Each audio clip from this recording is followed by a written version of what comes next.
তুলি, তোমার কি অবস্থা? আর তুমি এতদিন কোথায় ছিলে? কেডা তুলি? আমি তুলি না।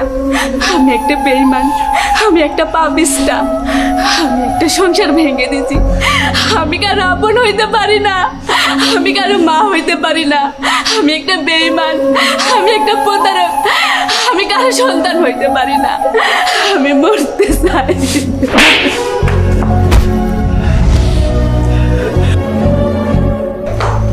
বাবা, কে এই মহিলা? কে আর হবে? ফকির মিসকিন। না, ও কোনো ফকির মিসকিন না। ও আমার কেউ না। বাবা। এসব আপনি কি বলছেন? ও কেউ না, ওর একটাই পরিচয়, ও একটা ফকির। তুলি বই না মা, তোর এই অবস্থা কেন? ওদের মতো বেঈমান কালনাগিনীর এর চেয়ে আর কি ভালো অবস্থা হবে? বাবা, চুপ পাপিষ্টা, তোর ওই পাপি মুখে আমাকে আর বাবা বলে লজ্জা দিবি না। মা, মা, তুমি এতদিন কোথায় ছিলা মা? আর নানু ভাই তোমার এভাবে বকতেছে কেন? মা, মা। বাবা মাহিন, তোমার আম্মু হারিয়ে গিয়েছিল, আর আমরা তো গ্রাম থেকে চলে আসছিলাম, তাই আমাদেরকে আর খুঁজে পাইনি।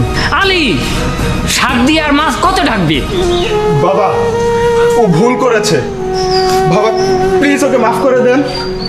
আপনি একটা বার চিন্তা করে দেখেন, মাহিন ওর মাকে পেয়ে কতটা খুশি। হ চাচা, আপনি তুলিরে মাফ করে দেন। হ কাকা, আপারে ক্ষমা করে দেন। কিছু না হোক, মাহিমের কথাটা চিন্তা করেন, কারণ মা ছাড়া পৃথিবীটা নরকের মতো লাগে। চাচা, আমগো তো মা বাপ থাকেও নাই। আমগো যখন অসুখ হয়, আমগোর মাথায় হাত দেওয়ানোর মতো কোনো মা থাকে না। আর এই সমাজে যে হিজলে আছে, তারা হারে হারে টের পায় মা কি জিনিস। চাচা, আপনি ওই মাহিমের কথা চিন্তা করিয়া তুলিরে মাফ করে দেন চাচা, মাফ করে দেন। বাবা, তুমি আমারে ক্ষমা করে দাও। আমি তোকে ক্ষমা করার কেউ না। যাকে তুই তিলে তিলে কষ্ট দিয়ে পাথর বানাইছ, যার ফুলের মতো সংসার দেয় আমাবস্যার ছায়া ফালাইছ, তার কাছে ক্ষমা চা, তার পা ধরে ক্ষমা চা। আমি তোকে ক্ষমা করার কেউ না। ওগো, তুমি আমারে ক্ষমা করে দাও। এই পাগলি, তোমার স্থান আমার পায়ে নয়, আমার এই বুকে। তুমি না আমার অর্ধাঙ্গিনী। আজ তোমাকে ফিরে পেয়ে আমার ভাঙা সংসার আবার জোড়া লেগে গেল। বাবা, মা, চলো এখন আমরা ঘরে যাব। আসো নানু ভাই, আসো। দেখেছেন তো কিভাবে ভাঙা সংসার আবার জোড়া লাগলো। আইসা কি, চল আমরা গিয়ে ঘর করি। হ্যাঁ।